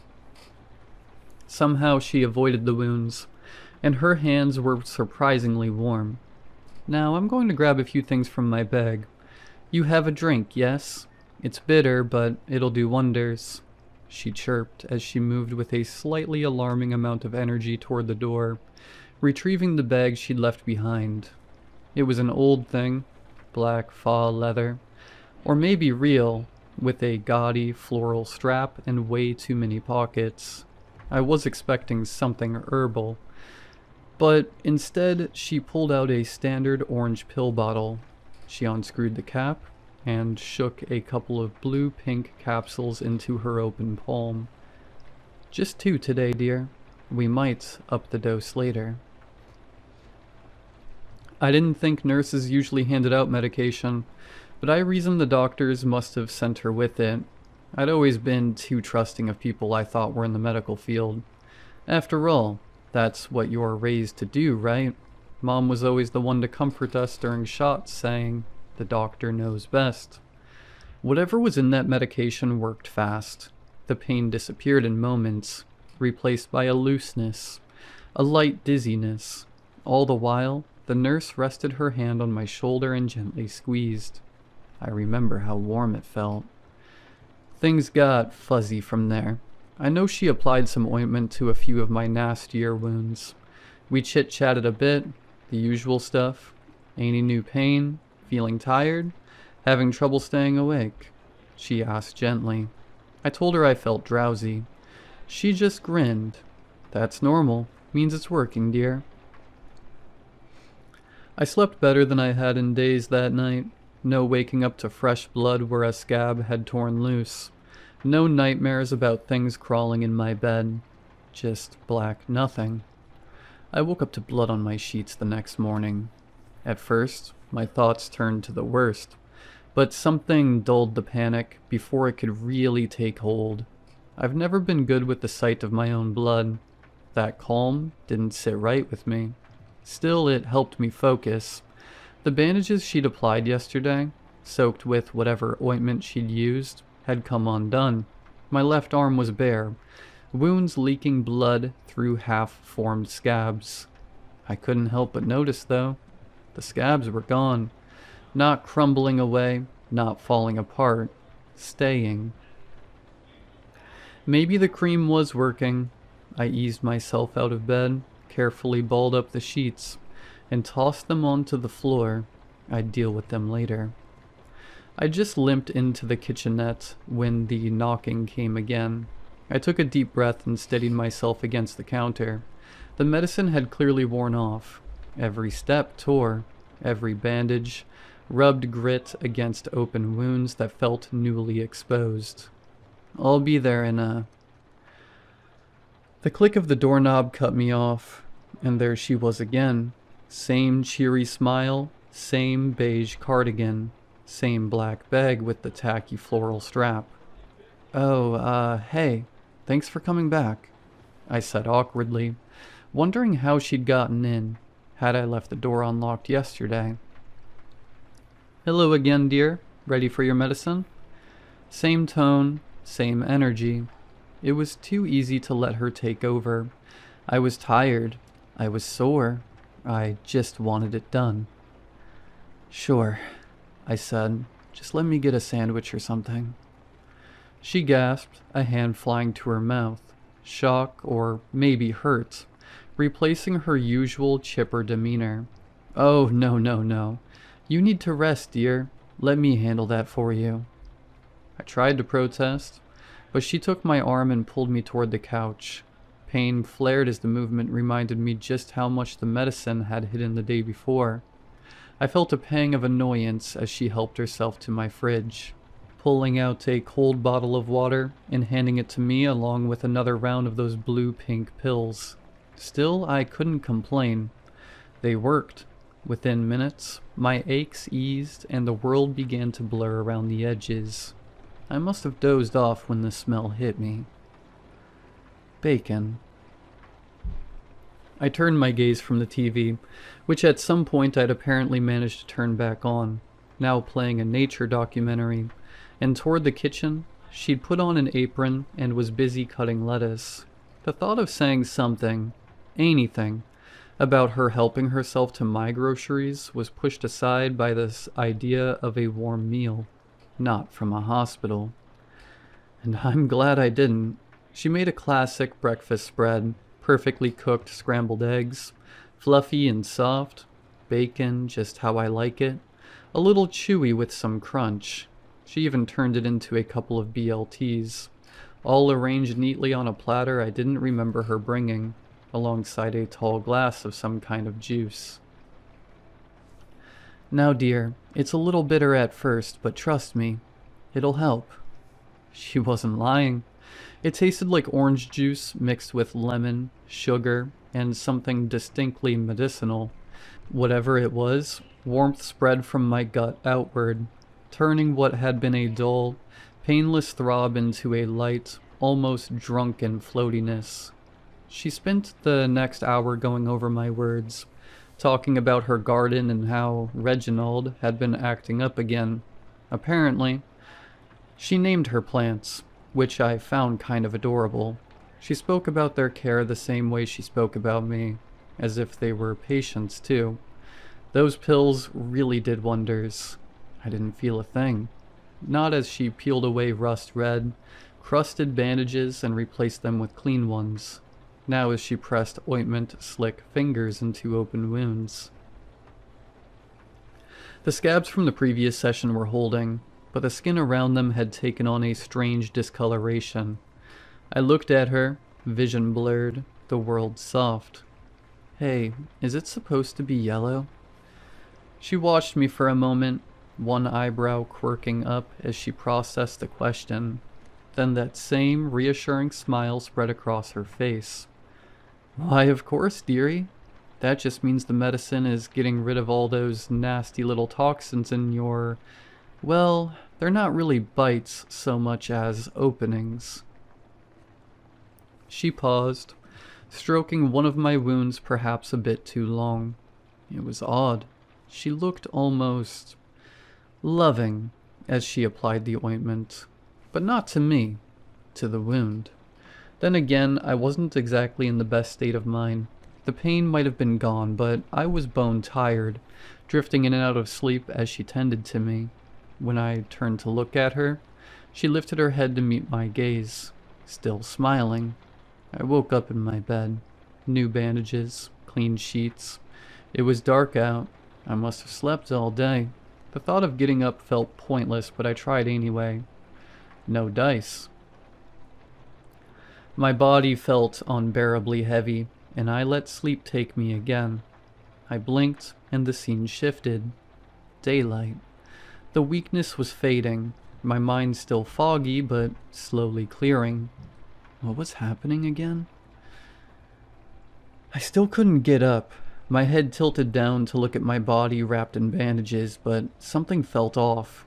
Or rather, smelled off. Urine. And something else. Sour. Stale. I'd messed the bed. I couldn't feel it. I was vaguely aware of dampness, but my sense of touch felt distant, like my body belonged to someone else. The door creaked. I would say I tensed, got tight. The fear was there, but it just wasn't latching. It was like something wasn't firing in my brain, not letting the fear fully kick in.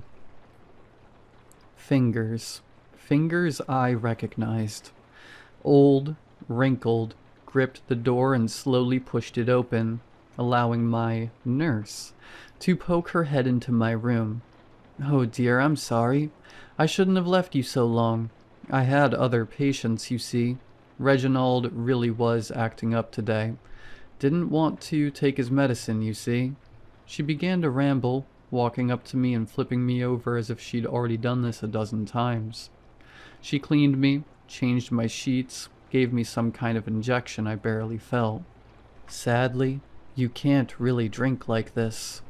She paused, looking almost regretful, or maybe just concerned. She took my limp hand in hers. It made me realize how cold I felt.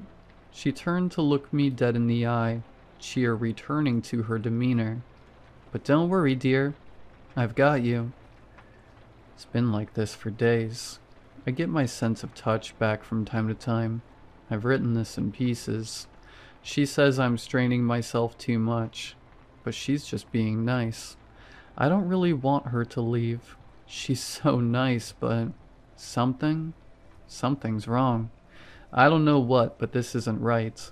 I got a text saying my insurance wouldn't cover the home health care. How nice of her to do this in her free time. She has to be a volunteer. How else would she know to come? She mentioned that Reginald had been doing better in the last couple of days. Something about me helping him along. She says this is all part of the process. All part of how she helps us get better.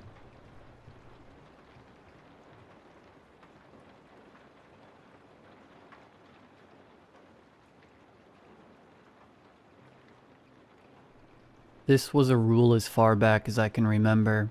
I always just assumed it was some sort of thing about keeping me safe, so I don't pinch my fingers or burn myself somehow. I don't really become curious until I started driving my own hand-me-down at 15. Whenever I turned the key in the ignition, I heard laborious wheezing briefly before a low humming and a grunt. When I put it in drive and pressed down on the gas pedal, the car would begin to moan as wet tearing and mechanical snapping resonated loudly. It wasn't until I rode in friends' cars that I realized engines don't breathe like mine did. At that point, I only ever really rode in my parents' cars, and my own when I practiced driving. When I asked my dad about it, he was livid.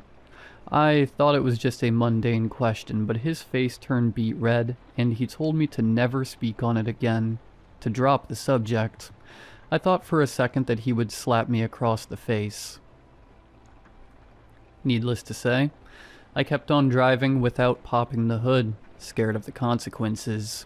But I couldn't help but feel curious when I heard faint knocking sounds. Sometimes the AC sounded like it was slowly dragging air back into itself, ragged like a malfunctioning part. My friends would comment on it. They thought my car was broken. Some found it creepy. They didn't ask me to drive them around much. Help me. Help. I heard it at a stoplight one morning while driving to school. It was faint, so quiet, I almost couldn't hear it at all, but it's what pushed me over the edge.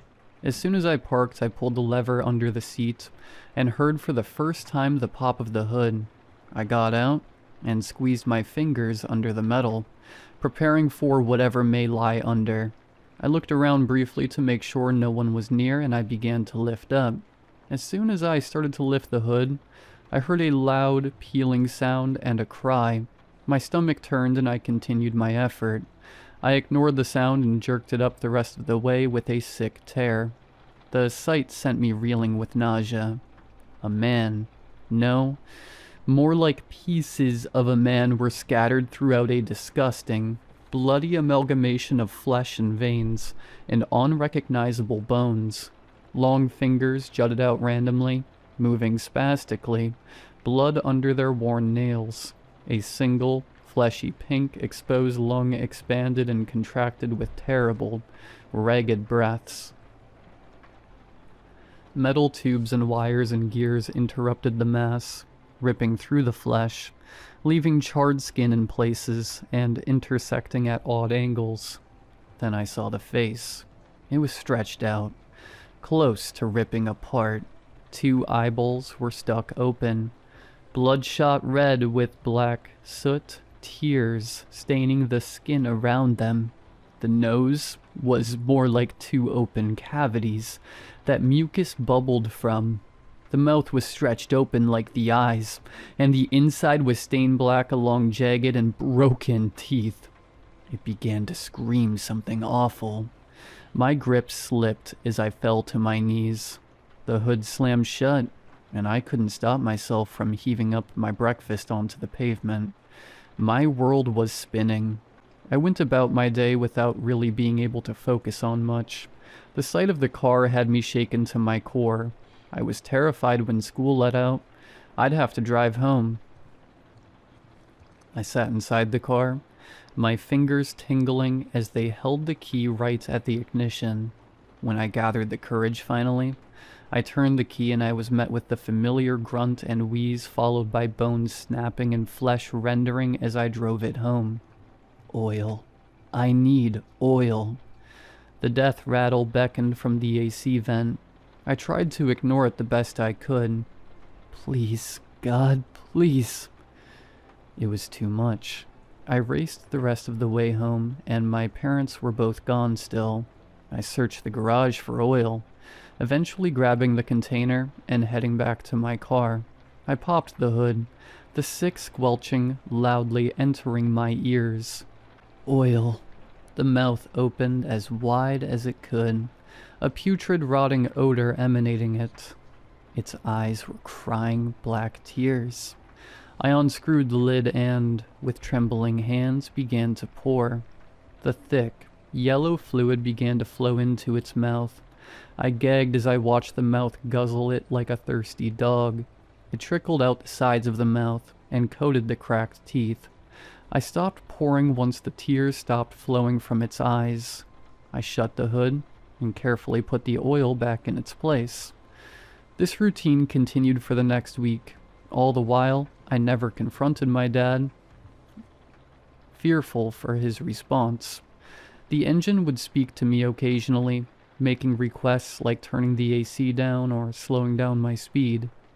I obliged. One night, I sat with my parents for dinner as they joked about memories from my childhood. My mom grabbed a photo album and started pointing out embarrassing kid pictures of me. My blood ran cold when I saw a familiar man in a photo holding me as a baby. "Who's that?" My fingers trembled under the table. "That's your Uncle Tommy. He was your father's brother," my mom responded. My dad smiled a half smile that seemed to hide some other emotion. "He passed away when you were real little." "Oh, I didn't know that." My fingers dug into my thigh. "How did he die?" "Colon cancer. Sad thing. Same thing that got your grandfather." He frowned a bit and stood up from the table. "I think I'll excuse myself. Those photos are great, hun." He squeezed my mom's hand and left the room without another word. "Don't mind him. Of course it's a touchy subject." She smiled at me and showed me more photos. I resolved that I needed to see what was inside my dad's car. I waited for the night to settle in, and for my parents to sleep. I grabbed my flashlight and the keys from the front room.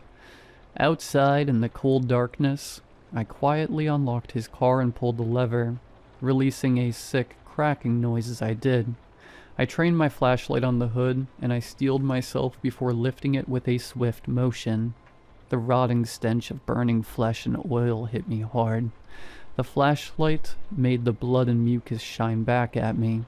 The man-engine hybrid groaned at me, gray hairs and wrinkled, greenish skin wrapped around its face. I knew this man. This was my grandfather. I recoiled and dropped the hood back down. "What are you doing?" The voice echoed from behind me, scruffy and demanding. I saw the shadow of my father against the hood of his car. I turned to face him, my spine like jelly. I shuddered. I couldn't think. "You know I told you to never look there, right?" He grimaced. "Always the curious type, just like Tommy." I tried to back up, but I ran into the car. "Someday it'll be me in there, you know. Someday your mother. And eventually, it'll be you." He began to step away from me. "I tried to warn you, son. Don't go telling anyone about this, or your time will come sooner than mine." He turned his back and walked back inside. My chest felt tight, and I was left cold and confused. I went inside and laid in bed, unable to sleep. The image of my grandfather burned forever in my vision. I shouldn't have written this. I know what he said would happen if I did. But I can't keep this secret. The burden is too much. It's only a matter of time before I become one of them. And when it does, I need someone to know what they're driving. What's really under the hood.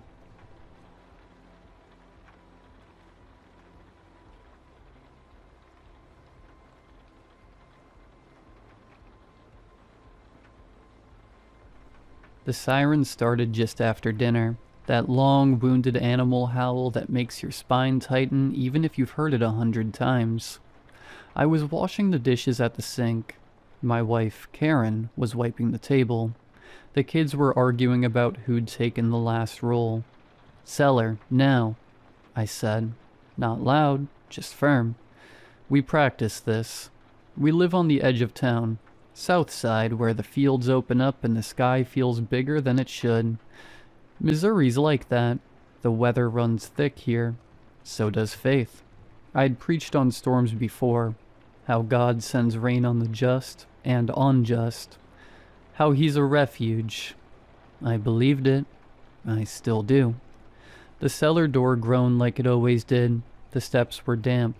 I flicked on the light and the bulb buzzed. We filed down, the kids first.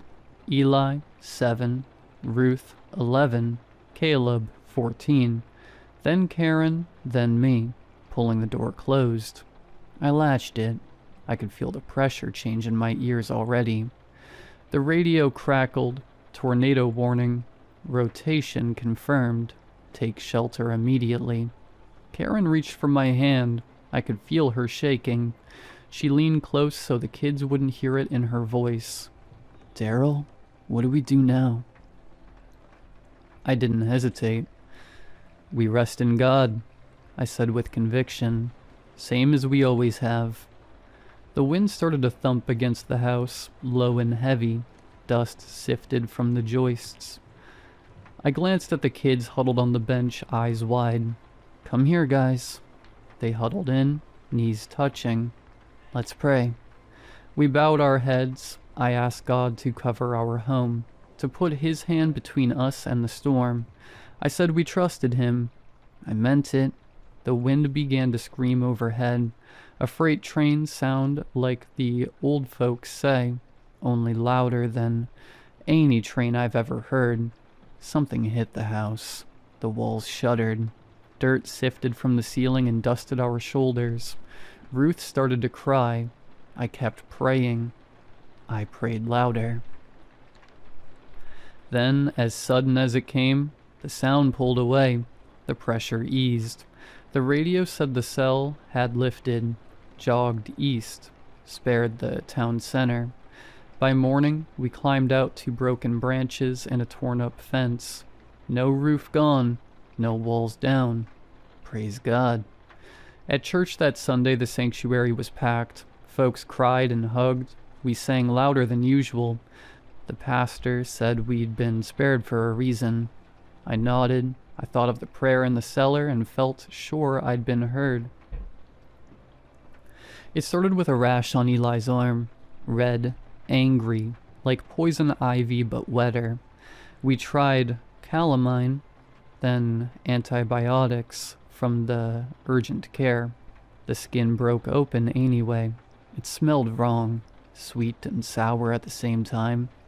Karen got a spot on her neck 2 days later, then Caleb's ankle. People around town started showing up with bandages, with scarves and warm weather. The ER filled up. The state called in help. Men with white hazmat suits started knocking on doors. A woman from the CDC took swabs. She didn't meet my eyes. "We're asking everyone to stay inside," she said. "This is temporary." It wasn't. Karen's skin darkened around the wound, sloughing like wet paper. She tried to joke. "Guess I won't be wearing my Sunday dress," she said. Then she cried when she thought I wasn't looking. They set up roadblocks. National Guard trucks idled at the exits. Phones buzzed with rumors. Bioterror. Judgment. I prayed more. I asked what lesson we were supposed to learn. They didn't gather us in person. Instead, everyone logged into a town-wide Zoom call. Faces boxed and jittery. Microphones muting and unmuting. A man with gray hair and tired eyes filled the main screen. The audio lagged for a second before he spoke. His voice flat and careful, like every word had been rehearsed. "We believe the tornado aerosolized topsoil from the agricultural area and dispersed mucorals, spores, present in it over the town." A woman unmuted herself. "What's that mean?" The scientist hesitated, fingers tight on the mic. "It's complicated." I pulled my phone out, thumbs clumsy. Mucor? Autocorrect fixed it. I clicked the first result and felt my throat tighten. I unmuted myself and read out loud. "Mucormycosis," I said.